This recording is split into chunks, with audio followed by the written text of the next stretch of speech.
Personal finance opinions YouTube channel में 23 अप्रैल 2026 के results और डिविडेंड्स के हवाले से वीडियो में आपको खुशामदीद। आज के दिन पाकिस्तान स्टॉक मार्केट में अगर हम देखें तो ओवरऑल नेगेटिविटी छाई रही और काफ़ी ज़्यादा सेलिंग प्रेशर रहा और इंडेक्स ने काफ़ी पॉइंट्स लूज़ किए। और अगर हम रिजल्ट्स के हवाले से बात करें तो आज के दिन भी मुख्तलिफ़ कंपनीज़ की बोर्ड मीटिंग्स जो थी शेड्यूल थी, उस हवाले से मीटिंग्स में रिजल्ट्स का ऐलान किया गया और उसमें 5 ऐसी कंपनीज़ हैं जिन्होंने आज अपने रिजल्ट्स के साथ हस्बे तवक्को डिविडेंड का भी ऐलान किया। इस वीडियो सीरीज़ में हम उन कंपनीज़ की बात करते हैं जिन्होंने रिजल्ट्स के साथ डिविडेंड का ऐलान किया होता है। तो आज की इस वीडियो में इन 5 कंपनीज़ के रिजल्ट्स और डिविडेंड के हवाले से डिटेल्स आपके साथ शेयर की जाएंगी। याद रहे कि जो भी इन्फॉर्मेशन इस वीडियो में या इस चैनल पे आपके साथ शेयर की जाती है, जो भी डेटा गैदर करके आपके सामने लाया जाता है, ये सिर्फ इन्फॉर्मेशनल पर्पस के लिए होता है, एजुकेशनल पर्पस के लिए होता है, ताकि वो लोग जो कि इन सारी कंपनीज़ के रिजल्ट्स के ऊपर नज़र नहीं रख सकते, वो कंसोलिडेटेड रिजल्ट्स और डिटेल्स देख सकें शाम के वक्त में एक वीडियो की सूरत में। इसमें कोई फाइनेंशियल एडवाइस या बाय और सेल कॉल आपके लिए नहीं है। पहली कंपनी जिसकी हम बात करेंगे बैंकिंग सेक्टर की, एक शरिया कंप्लाइंट इंडेक्स में बड़ी कंपनी, जाना पहचाना नाम मीज़ान बैंक लिमिटेड। और मीज़ान बैंक ने पहले क्वार्टर के रिजल्ट्स का ऐलान किया आज फॉर द पीरियड एंडिंग 31 मार्च 2026, क्योंकि इसका ईयर एंड दीगर बैंक्स की तरह दिसंबर में होता है। तो पहले क्वार्टर के रिजल्ट के साथ इसने ₹7.5 का यानी 75% डिविडेंड का ऐलान किया। अगर हम इसकी अर्निंग्स देखें तो पिछले साल के पहले क्वार्टर के मुकाबले में जो इसकी अनकंसोलिडेटेड ईपीएस है उसमें लगभग 5.6% का इजाफा हुआ। पिछले साल पहले क्वार्टर में 12.22 इसकी ईपीएस थी, जो इस साल बढ़ के 12.91 हो गई। चूँकि ये पहले क्वार्टर का रिजल्ट है, इसलिए previous dividend for the current year यहाँ पे एप्लीकेबल नहीं होगा। अब जो बुक क्लोजर डेट इसने अनाउंस किया है वो है 6 मई 2026। इस लिहाज से अगर हम कैलकुलेशन करें तो एक्स डेट इसकी फोर्थ और स्पॉट डेट बनती है 1 मई 2026। तो कोई भी अगर हॉलीडे आती है जैसे 1 मई की हॉलीडे, तो उस हिसाब से आपने इस डेट को एडजस्ट करके देख लेना है और इससे एक दिन पहले फिर इसकी स्पॉट डेट होगी। करंट प्राइस की बात करें तो आज के दिन जो क्लोजिंग प्राइस रही मीज़ान बैंक के शेयर की, वो ₹480.53 थी। तो डिविडेंड आरओआई की अगर हम कैलकुलेशन करें तो 1 लाख रुपए के कोई शख्स अगर शेयर्स लेता है मीज़ान बैंक के इस प्राइस पे, तो फिर पर शेयर ₹7.5 के हिसाब से उसको जो डिविडेंड मिलेगा वो लगभग ₹1560 बनता है बिफोर ज़कात एंड टैक्स डिडक्शन। अब अगर आप फाइलर हैं तो 15% और नॉन फाइलर हैं तो 30% आपका टैक्स डिडक्ट होता है फ्रॉम दैट डिविडेंड। दूसरी ख़ास बात यह है कि ये बैंक उन बैंक्स में शुमार होता है जो हर क्वार्टर के रिज़ल्ट के साथ डिविडेंड दे रहे होते हैं। तो आप चारों क्वार्टर में अगर सिमिलर पैटर्न फॉलो होता हुआ देखें तो इसमें आप तकरीबन 6-7 हज़ार के करीब टोटल डिविडेंड बन जाता है। लेकिन ये सारी चीज़ें डिपेंड करती हैं सब्सीक्वेंट जो क्वार्टर्स हैं उनके रिजल्ट्स पे, साथ साथ उस वक्त कंपनी के शेयर की प्राइस क्या होती है, ये सारी चीज़ें और ओवरऑल जो भी मैटर्स हैं जियो पॉलिटिकल साइड पे या लोकल सतह पे, तो ये सारी चीज़ें असरअंदाज हो रही होती हैं। इंटरेस्ट रेट किस समझ जाता है वो भी इनके रिजल्ट्स पे असरअंदाज होता है बैंकिंग सेक्टर के। अगली जो कंपनी है अगेन फ्रॉम द शरिया compliant list of banking sector companies which is FABL, Faysal bank limited. और फैसल बैंक ने भी पहले क्वार्टर के रिजल्ट का आज ऐलान किया और उसके साथ 15% यानी ₹1.5 के डिविडेंड की अनाउंसमेंट की। अर्निंग्स की बात करें तो इसकी अर्निंग्स पिछले साल के पहले क्वार्टर के मुकाबले माइनर सा इजाफा है। 3.39 इसकी ईपीएस थी, जो इस साल है 3.40, विच इज़ हार्डली 0.3% इंक्रीज।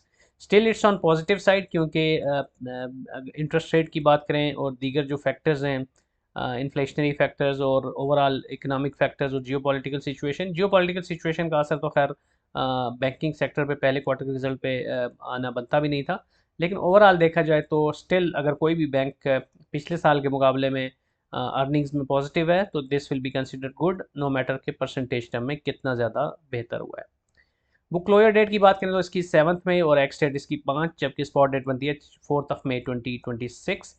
जबकि प्राइस की बात करें तो आज के दिन की जो क्लोजिंग प्राइस थी वो थी ₹89.92।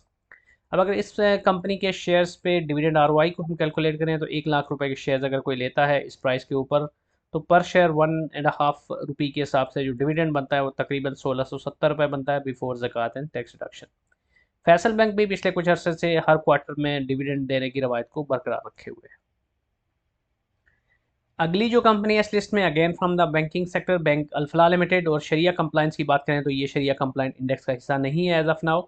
और इसने रीसेंट पास्ट में अपने शेयर की को स्प्लिट किया था और फेस वैल्यू अब इसकी ₹10 नहीं बल्कि ₹5 है।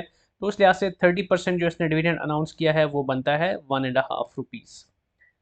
अगर हम इसकी अर्निंग्स की बात करें तो 3 मंथ्स यानी पहले क्वार्टर की जो ईपीएस रही इसकी वो ₹3.53, जबकि पिछले साल की जो ईपीएस थी वो रीस्टेटेड ईपीएस 2.23 थी। तो अगरचे ये 58% का आपको इजाफा नज़र आ रहा है, लेकिन इसको जहन में रखिएगा कि इसके शेयर के अंदर स्प्लिट भी हुआ था पिछले साल के मुकाबले में इस साल। अब प्रीवियस डिविडेंड चूँकि ये पहले क्वार्टर का रिजल्ट है इसलिए एप्लीकेबल नहीं होगा, जबकि बुक क्लोजर डेट की बात करें तो 6 में, एक्स डेट इसकी 4 और स्पॉट डेट बनती है इसकी 1 मई 2026। बैंक अल्फला के शेयर की करंट प्राइस यानी आज के दिन की जो क्लोजिंग प्राइस थी वो है ₹61.27। तो डिविडेंड आरओआई की अगर हम कैलकुलेशन करें तो 1 लाख रुपए के शेयर्स पे इसके जो डिविडेंड बनता है बिफोर ज़कात एंड टैक्स डिडक्शन वो ₹2450 के करीब बनता है। तो मीज़ान और फैसल बैंक के मुकाबले में अभी तक हम देख रहे हैं कि इसका अमाउंट ज़्यादा है रिलेटिवली। इसके बाद जो अगली कंपनी है वो है MCB, again from banking sector, Muslim commercial bank, और ये भी शरिया कंप्लाइंट इंडेक्स का हिस्सा नहीं है, और इसने पहले क्वार्टर के रिजल्ट के साथ 90% यानी ₹9 के डिविडेंड का ऐलान किया विद फेस वैल्यू ऑफ ₹10। इसकी अर्निंग्स पिछले साल के पहले क्वार्टर के मुकाबले में अनकंसोलिडेटेड अगर देखें तो तकरीबन 7%, 7.3% का डिक्लाइन है। 11.65 इसकी ईपीएस थी पिछले साल पहले क्वार्टर में, इस साल ये कम होकर ₹10.80 रह गई। बुक क्लोजर डेट की बात करें 6 में, एक्स डेट इसकी 4th और स्पॉट डेट बनती है 1 मई 2026। एमसीबी के शेयर की जो करंट प्राइस है यानी आज के दिन जो क्लोजिंग प्राइस थी वो है ₹407.34। तो इस प्राइस पे अगर हम डिविडेंड आरओआई की कैलकुलेशन करें तो 1 लाख रुपए एज एन एग्जांपल अगर कोई इन्वेस्ट करता है इस प्राइस पे एमसीबी के शेयर्स में, तो डिविडेंड पर्सपेक्टिव से वो तकरीबन ₹2200 हासिल कर सकता है based on the current price and based on the dividend which is announced ₹9 per share before ज़कात एंड टैक्स डिडक्शन। अब जो आखिरी कंपनी है इस लिस्ट में वो भी बैंकिंग सेक्टर में से, इंटरेस्टिंगली आज के दिन की जितने 5 कंपनीज हैं जिन्होंने डिविडेंड की अनाउंसमेंट की सारी बैंकिंग सेक्टर में से ही हैं। तो आज बैंकिंग सेक्टर छाया रहा in terms of dividend payouts. Bank Al Habib limited, again this is also not part of शरिया कंप्लाइंट इंडेक्स, और इसने ₹3.5 यानी 35% डिविडेंड का ऐलान किया फॉर द फर्स्ट क्वार्टर, और इसकी ईपीएस में भी काफ़ी डिक्लाइन है पिछले साल के पहले क्वार्टर के मुकाबले में 9.19, जबकि पिछले साल था 6.38। अगर हम बुक क्लोजर डेट की बात करें तो इसकी बुक क्लोजर डेट है 7 मई, एक्स डेट 5 और स्पॉट डेट बनती है 4 मई। तो मोस्ट ऑफ दीज कंपनी जो आज हम डिस्कस कर रहे हैं उनकी जो बुक क्लोजर डेट है या 6 है या फिर 7 मई है। करंट प्राइस की बात करें तो बैंक अल हबीब के शेयर की जो करंट प्राइस है वो ₹177.69 है, जबकि डिविडेंड आरओआई की कैलकुलेशन करें तो 1 लाख रुपए के शेयर अगर आप बैंक अल हबीब के लेते हैं इस प्राइस पे, तो पर शेयर ₹3.5 के हिसाब से जो आपको डिविडेंड मिलेगा वो तकरीबन ₹1970 बनता है बिफोर ज़कात एंड टैक्स डिडक्शन। एक और इम्पॉर्टेंट बात सारी कंपनीज़ के हवाले से कि जो भी बुक क्लोजर डेट यहाँ पर आपको बताई जा रही है, अभी का जो उनका नोटिफिकेशन है या अनाउंसमेंट है उसके मुताबिक है। बसा औक़ात ऐसे भी होता है कि कंपनीज रिवाइज्ड नोटिफिकेशन या रिवाइज्ड अनाउंसमेंट भी रिलीज़ करती हैं, जो कि आप पीएसएक्स के डेटा पोर्टल पे देख सकते हैं, और उसमें वो कई दफ़ा नज़र षानी भी कर देती होती है अपनी बुक क्लोजर डेट पे अकॉर्डिंगली, फिर आपको एक्स डेट और स्पॉट डेट भी उसमें डिफरेंट हो जाएगी। तो इन चीज़ों को देखा करें, और मुख्तलिफ जो अनाउंसमेंट्स इन कंपनीज़ की तरफ से आती रहती हैं जिनमें आप इन्वेस्टेड हैं या जिनमें आप इन्वेस्टमेंट का इरादा रखते हैं, तो उसके हवाले से जो भी इंपॉर्टेंट अपडेट्स हैं अगर आप उस हवाले से अपने आप को बाखबर रखेंगे तो वो आपके लिए फ़ायदेमंद रहेगा। आज की वीडियो को यहीं पे कंक्लूड करते हैं। आने वाले दिनों में मज़ीद जो रिजल्ट्स होंगे उस हवाले से वीडियोज़ इस चैनल पे अपलोड की जाएंगी, इसलिए अगर आप अभी तक आपने चैनल को सब्सक्राइब नहीं किया तो चैनल को सब्सक्राइब करना, वीडियो को लाइक करना और बेल आइकन को प्रेस करना मत भूलिएगा, ताकि इस तरह की जितनी भी वीडियोज़ फ्यूचर में अपलोड हों उस हवाले से आपको बर वक्त नोटिफिकेशन मिलता रहे। कोई भी क्वेश्चन या फीडबैक है तो उसके लिए आप कमेंट सेक्शन में लिख सकते हैं। Thank you very much.